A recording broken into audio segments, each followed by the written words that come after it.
Coucou, est-ce que tu peux m'aider? J'ai besoin de conseils. Faut trop que je te raconte qui C'est passé un truc de dingue. Ouais, je voulais te raconter un truc parce que... Allez, je viens de te faire un quart d'heure d'audio. Voilà, fallait que je le partage à quelqu'un. Bon, merci d'avoir pris le temps de... En tout cas, merci. Je te fais des gros bisous, Jeanne, à plus tard. Et si on papotait ensemble? Envie de témoigner, de partager une expérience ou besoin de conseils autour de la spiritualité et du développement personnel? Je te propose un espace dédié pour ces échanges avec une communauté bienveillante et engagée. Alors si tu es prêt à ouvrir ton cœur, ton esprit et tes oreilles, bienvenue dans Allo Nogasha.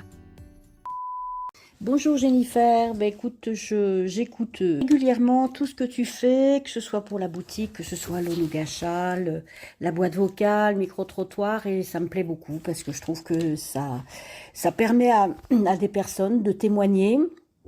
Et sinon, elle n'en aurait pas forcément l'occasion. Et moi, j'avais envie de témoigner de quelque chose qui m'est arrivé il y a très longtemps. C'était à la naissance de mon premier enfant, donc il y a 40 ans. C'était une époque où on ne parlait pas vraiment de sortie de corps, etc. Et donc, voilà, je voulais témoigner parce que ça peut aussi aider des personnes à en parler. Donc, je t'explique mon témoignage. C'était au mois d'août 1983 et j'ai accouché de mon premier, un petit garçon. En fait, j'ai accouché sur 2 jours parce que j'ai eu des contractions, des fausses contractions. Et donc, quand je suis arrivée, j'étais très fatiguée. C'était le premier, donc j'ai beaucoup souffert. J'arrivais pas à me dilater. Et puis, ce qui s'est passé, c'est que quand je me suis retrouvée sur la table, je souffrais tellement, comme si j'ai pas perdu connaissance, c'est pas ça. Enfin, j'en sais rien. Je me rappelle pas exactement comment, si on peut dire ça, mais toujours est-il que, oui, je pense que c'est une forme de perte de connaissance. Je me suis retrouvée en dehors de mon corps parce que je souffrais trop, je n'en pouvais plus et j'étais surtout épuisée. Donc c'est un peu, j'appellerais ça une petite mort, dans le sens où je suis partie de mon corps. Ça arrive à ce moment-là. Ce qu'on se dit, c'est moi, ce que je me suis dit en tout cas, c'est bon, il a son père, il a la famille, je peux partir en paix, je suis pas obligée de rester.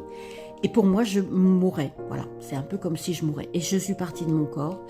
Et je suis arrivée, je me suis retrouvée dans un imbé d'une lumière pailletée d'or, pas le tunnel, moi j'ai pas du tout vu de tunnel, mais c'était une lumière magnifique, blanche, un peu comme de la sélénite, mais pailletée d'or. Hein. Et je me rappelle avoir vu une feuille d'érable blanche, mais blanche sélénite, qui virevoltait vers moi, et je m'avançais pour la suivre. Et bon, pour moi, voilà, ma vie, elle continuait, mais dans cette lumière. Et puis j'ai une voix qui m'a dit non, tu dois repartir. Et moi j'ai dit non, moi je suis bien là, je suis tellement bien, je souffre pas.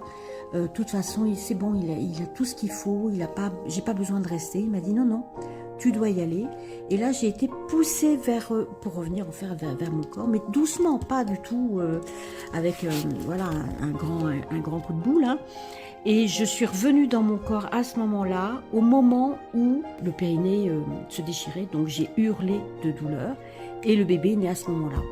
Mais toujours est-il que je peux dire que c'est en tout cas le plus beau moment de mon accouchement, d'être partie de l'autre côté, d'avoir vu cette lumière, d'avoir eu cette voix extrêmement douce, plutôt masculine. Je n'ai pas vu son visage, mais en tout cas, c'est une expérience merveilleuse que je souhaite à d'autres, pas forcément dans les mêmes circonstances, mais en tout cas que je souhaite à chacun de vivre, parce que cette lumière pailletée d'or, c'est une vraie merveille. Et c'est vrai que pour ceux qui ont peur éventuellement ou qui ont une crainte de partir de leur corps définitivement, mais vraiment n'ayez aucune crainte. Voilà, je voulais te partager ça. C'était important pour moi, même s'il y a 40 ans en arrière, que d'autres personnes puissent profiter de mon expérience. Je t'embrasse et je te remercie beaucoup pour tout ce que tu fais. C'est vraiment un bien pour tout le monde. Bisous.